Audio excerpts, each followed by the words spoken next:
All right, so without further ado, let's get to it. We have the High Elves. Now, for this High Elf army, let's take a look at what we have on the field. Looks like we're going to have spearmen, 4 of them. We're going to have some white lines of trace for that armor-piercing infantry with their great axes. And then going to the ranged force. Looks like we're going to have a pretty straightforward ranged contingent with 2 High Elf archers and 1 unit of Lothern Sea Guard. Give them that spearman and archer support. And then for the cavalry, which is where we see the meat of this army, we have 2 light cav units being Illyrian Reavers. And then we're going to have 2 units of Dragon Princes on the battlefield. Very heavy hitting shot cavalry. Up in the air, we're going to be looking at a Sun Dragon. A little bit of a lag time there, but it looks like it's smoothing out now. So thank goodness. Don't want no lag in this battle.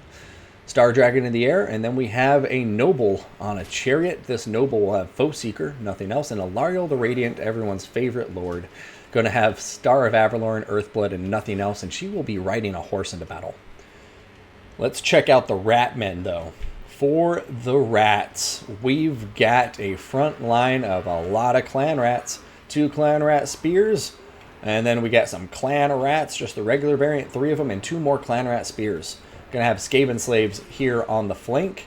And then in the back line, it looks like we have 4 units of these lovely mutated Rat Ogres ready to dive in, dish out a lot of armor-piercing damage, and most importantly, provide the mass so the Skaven army has a chance to stop cycle charging and things of that nature. Going to have ourselves some Poison Wind Mortars, very solid artillery piece. Mid-range, you're going to have Natty Boo Boo Sharpshooters, ROR Warplock Giselles with the stock trait. Now, we're also going to be looking at a unit of Rattling Guns. Rats with Gatling guns. We call them Rattling Guns. Anyways, that was obnoxious of me. Going to have Iggitzazap for the artillery. And then for the leadership, we have Lord Skrolk, the Pestilent Priest himself. He is going to be bringing Liber Babonicus, Pestilent Birth, Vermintide, as well as Wither, Blessed with Filth, and Plague Rash. So, out come the armies.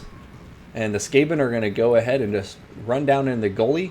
Bit confused at this decision. I mean, they have the artillery piece, so they can force the High Elves to them. And in this situation, I'd probably just try to hold the high ground. And if the High Elves decide to take their time and loop around and come at them from this angle, then I would definitely pivot my army just to take advantage of any of these lovely little... what the hell would I call this? A water trench for irrigation. You know, you can just mount up all your Skaven infantry here. Still give yourself a slight uphill advantage. Every little bit counts, guys. High Elves are going to continue wheeling widely around the battlefield. Looks like they're going on the western edge of the battle, trying to avoid this big depression, and they do not want to have to charge uphill at the Skaven forces. Natty Boo Boo Sharpshooters are going to be opening fire into the Sun Dragon right now.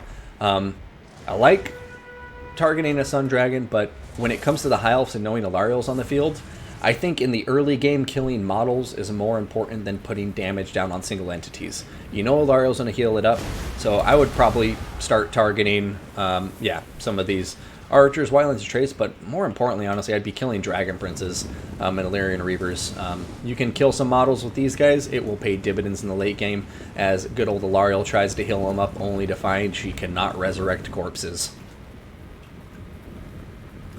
But all in all, I do agree with the decision of the High Elves here. Take your time, approach the battle from the direction you would prefer, from which side you think you're at the best advantage. And they're taking minimal fire from the Skaven forces because of this choice to approach from this direction. Right now, though, I think the Skaven need to be careful. We have some cheeky, sneaky Illyrian Reavers hidden in the forest, and they're going to be pulling forward and probably looking for a sweet, juicy target, and there's no target as sweet or as juicy as this Iggitzazap, and there's no Rat Ogres nearby to support them, and if the Skaven aren't careful, they can lose a very, very expensive artillery piece very early in the battle. Poison Wind Mortars have begun opening fire, though, and boy, oh boy, we'll see if they make connections. Look at that, just barely touching them, but the 10 seconds of damage over time still going to do a number. Oh, direct hit that time.